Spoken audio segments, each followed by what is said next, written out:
আসসালামু আলাইকুম শিক্ষার্থী বন্ধুরা, আশা করি তোমরা সবাই ভালো আছো। তো আজকে আমি এসেছি পঞ্চম শ্রেণীর শিক্ষার্থী বিন্দুদের জন্য। তোমাদের আজকের বিষয় হচ্ছে আমাদের বাংলা বই, এবং আজকে আমরা যে অধ্যায়টি নিয়ে আলোচনা করব সেটি হচ্ছে পার্ট নাম্বার 6, বীরের রক্তে স্বাধীন এ দেশ। তো চলো বন্ধুরা, প্রথমে আমরা এই গল্পটির মধ্যে দিয়ে একটু চলে যাই। তো বন্ধুরা, চলে এসেছি আমাদের গল্পে বীরের রক্তে স্বাধীন এ দেশ।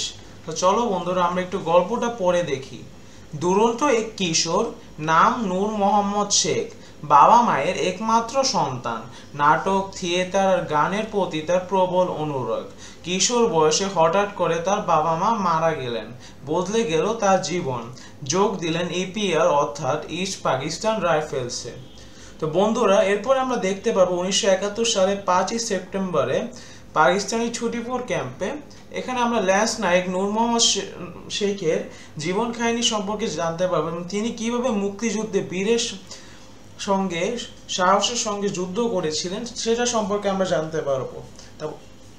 তারপর আমরা দেখতে পারবো আরও যে বিশিষ্ট মুন্সি আব্দুর রউফ, নূর মোহাম্মদের জীবন কাহিনী তাদের। এরপর আমরা দেখব বিশিষ্ট মোহাম্মদ রুহুল আমিন। এরা হচ্ছে তিনজন বিশিষ্ট। এছাড়াও আমাদের আরও কিছু বিশিষ্ট রয়েছে, যেমন মতিউর রহমান, হামিদুর রহমান। এখানে এই তিনজন সম্পর্কে তোমরা সবাই জানতে পারবে। তো বন্ধুরা, এখন আমরা চলে যাব আমাদের প্রধান অনুশীলনী পর্বে। তো বন্ধুরা, আমার বাংলা বই পঞ্চম শ্রেণী বীরের রক্তে স্বাধীন এ দেশ, পৃষ্ঠা নাম্বার 26 থেকে 30 পর্যন্ত অনুশীলনীর প্রশ্ন উত্তর। তো প্রথমে আমরা দেখব কিছু শব্দার্থ। শব্দগুলো পাঠ থেকে খুঁজে বের করি, অর্থ বলি। টহল, পাহারা দেওয়া। আসন্ন, নিকট। অবধারিত, অনিবার্য, যা হবেই বা নির্ধারিত। রক্তস্রোতে, রক্তের ধারায়। রঞ্জিত, রক্ত দিয়ে লাল করা হয়েছে এমন। শায়িত, শুয়ে আছে এমন। এবার দ্বিতীয় আমাদের অনুশীলনী হচ্ছে ঘরের ভিতর শব্দগুলো খালি জায়গায় বসিয়ে বাক্য তৈরি করি। ক, ল্যান্স নায়ক নূর মোহাম্মদ শেখের দলে ছিলেন অসীম সাহসী মুক্তিযোদ্ধা নান্নু মিয়া। খ, নিজের জীবনকে তুচ্ছ করে নূর মোহাম্মদ শেখ সেদিন এভাবে রক্ষা করেছিলেন মুক্তিযোদ্ধাদের জীবন। গ, সিপাহী মুন্সি আব্দুর রউফ 1943 সালের 1 মে ফরিদপুর জেলার বোয়ালমারী থানার সালাদপুর গ্রামে জন্মগ্রহণ করেন। ঘ, খুলনা শিপইয়ার্ডের কাছে চিরনিদ্রায় শায়িত আছেন বিশিষ্ট রুহুল আমিন। বন্ধুরা, এরপরে আমরা চলে যাব কিছু প্রশ্ন উত্তরে। 1 নম্বর প্রশ্ন, নূর মোহাম্মদ শেখ কিভাবে নিজের জীবন তুচ্ছ করে মুক্তিযোদ্ধাদের জীবন বাঁচিয়েছিলেন? উত্তর, 1971 সালের 5ই সেপ্টেম্বর যশোরের গোয়ালহাটি গ্রামে টহল দিচ্ছিলেন 5 মুক্তিযোদ্ধা। তাদের নেতৃত্বে ছিলেন ল্যান্স নায়ক নূর মোহাম্মদ শেখ। পাকিস্তানি সেনারা টের পেয়ে যায় মুক্তিযোদ্ধাদের অবস্থান। রাজাকারদের সহায়তায় 3 দিক থেকে পাকিস্তানি সেনারা তাদের ঘিরে ফেলে, কিন্তু মুক্তিযোদ্ধারা দমার পাত্র নন। এই দলেই ছিলেন অসীম সাহসী মুক্তিযোদ্ধা নান্নু মিয়া। কিন্তু প্রতিপক্ষের একটা গুলি হঠাৎ এসে লাগে তার গায়ে। নূর মোহাম্মদ তাকে এক হাত দিয়ে কাঁধে তুলে নিলেন আর অন্য হাত দিয়ে গুলি চালাতে থাকলেন। কৌশল হিসেবে বারবার নিজের অবস্থান পরিবর্তন করতে থাকলেন তিনি। উদ্দেশ্য একজন নন, অনেক মুক্তিযোদ্ধা যুদ্ধ করেছেন। শত্রুদের এরকম একটা ধারণা দেওয়া। সংখ্যায় কম বলে যোদ্ধাদের নির্দেশ দিলেন পিছিয়ে গিয়ে অবস্থান নিতে, কিন্তু হঠাৎ মর্টারের একটি গোলা এসে লাগলো তার পায়ে। গোলার আঘাতে চূর্ণ বিচূর্ণ হয়ে গেল তার পা। তিনি বুঝতে পারলেন মৃত্যু আসন্ন। যতক্ষণ সম্ভব গুলি চালাতে চালাতে তিনি শহীদ হলেন। নিজের জীবনকে তুচ্ছ করে নূর মোহাম্মদ শেখ এভাবেই মুক্তিযোদ্ধাদের জীবন বাঁচিয়েছিলেন। দ্বিতীয় প্রশ্ন, ল্যান্স নায়ক মুন্সি আব্দুর রউফের যুদ্ধের ঘটনা লেখো। উত্তর, 1971 সালের 8ই এপ্রিল মুক্তিযোদ্ধারা পাকিস্তানি নৌসেনাদের উপর আক্রমণের জন্য মহালছড়ির কাছে বড়িঘাট এলাকায় চিংড়ি খালের 2 পাশে অবস্থান নেন। পাকিস্তানিরা 7টি স্পিডবোট ও 2টি মোটর লঞ্চ নিয়ে এগিয়ে আসে। সংখ্যা অল্প হলেও মুক্তিযোদ্ধারা দমে গেলেন না। মুন্সি আব্দুর রউফ সিদ্ধান্ত নিলেন নিজের জীবন দিয়ে হলেও সবাইকে রক্ষা করবেন। মুক্তিযোদ্ধাদের দৃঢ়তায় হানাদারদের 7টি স্পিডবোটই ডুবে গেল। লঞ্চ দুটি থেকে গুলি ছুটতে ছুটতে শত্রুরা পিছু হতে থাকে। এক পর্যায়ে শত্রুর একটা গোলা এসে পড়ল মুন্সি আব্দুর রউফের উপর। শহীদ হলেন এই অসীম সাহসী মুক্তিযোদ্ধা। তৃতীয় প্রশ্ন, বীরশ্রেষ্ঠ রুহুল আমিন কিভাবে শহীদ হয়েছিলেন? উত্তর, মংলা বন্দর জয় করে খুলনা জয়ের উদ্দেশ্যে ছুটে আসছিল মুক্তিযোদ্ধাদের নৌজাহাজ বিএনএফ পলাশ ও পদ্মা। খুলনার কাছাকাছি পৌঁছানো মাত্র একটি বোমারু বিমান থেকে জাহাজ দুটির উপর বোমা ফেলা হয়।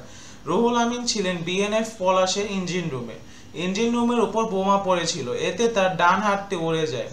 প্রাণ বাঁচাতে জাহাজ থেকে নদীতে ঝাঁপিয়ে পড়ে সাঁতারের তীরে উঠলেন তিনি, কিন্তু শেষ রক্ষা হলো না। নদী তীরে অবস্থানরত বিশ্বাসঘাতক রাজাকাররা তাকে নির্মমভাবে হত্যা করে। এভাবেই শহীদ হন বীরশ্রেষ্ঠ রুহুল আমিন। 4 নম্বর প্রশ্ন, গল্প থেকে মুক্তিযুদ্ধের সময় বীর যোদ্ধাদের সম্পর্কে যা জেনেছো তা নিজের ভাষায় লেখো। উত্তর, গল্প থেকে মুক্তিযোদ্ধাদের সময় বীর যোদ্ধাদের দেশপ্রেম, অসীম সাহস, বীরত্ব ও আত্মত্যাগের গৌরব সম্পর্কে আমরা জেনেছি। গল্প থেকে মুক্তিযুদ্ধের সময় বীর যোদ্ধাদের সম্পর্কে যা জেনেছি তা নিচে উল্লেখ করা হলো। মুক্তিযোদ্ধারা ছিলেন অসীম সাহসী। মুক্তিযোদ্ধারা দেশকে গভীরভাবে ভালোবাসতেন। মুক্তিযোদ্ধারা বীরের মতো হানাদার পাকিস্তানিদের বিরুদ্ধে লড়াই করেছিলেন। অসংখ্য মুক্তিযোদ্ধা দেশের মুক্তির জন্য হাসি মুখে জীবন দিয়েছিলেন। মুক্তিযোদ্ধাদের আত্মত্যাগের কারণে আমরা স্বাধীন দেশ পেয়েছি। মুক্তিযোদ্ধারা আমাদের গর্ব। 4 নম্বর অনুশীলনী, ব্যাখ্যা করি। দেশের এই বীরশ্রেষ্ঠ মুক্তিযোদ্ধাদের জন্য গর্বিত আমরা। উৎস, আলোচ্য অংশটুকু বীরের রক্তে স্বাধীন এ দেশ রচনা থেকে নেওয়া হয়েছে। প্রসঙ্গ, বীরশ্রেষ্ঠ মুক্তিযোদ্ধাদের প্রতি আমাদের ভালোবাসার কথা প্রকাশিত হয়েছে আলোচ্য বাক্যটিতে। বিশ্লেষণ, 1971 সালের মুক্তিযুদ্ধে জয়ী বাহিনী হিসেবে মুক্তিযোদ্ধারা আমাদের স্বাধীন দেশ উপহার দিয়েছেন। বীরশ্রেষ্ঠ মুক্তিযোদ্ধারা দেশের জন্য হাসি মুখে নিজেদের প্রাণ বিসর্জন দিয়েছেন। তারা এই দেশের শ্রেষ্ঠ সন্তান। তাদের নিয়ে আমাদের গর্বের শেষ নেই।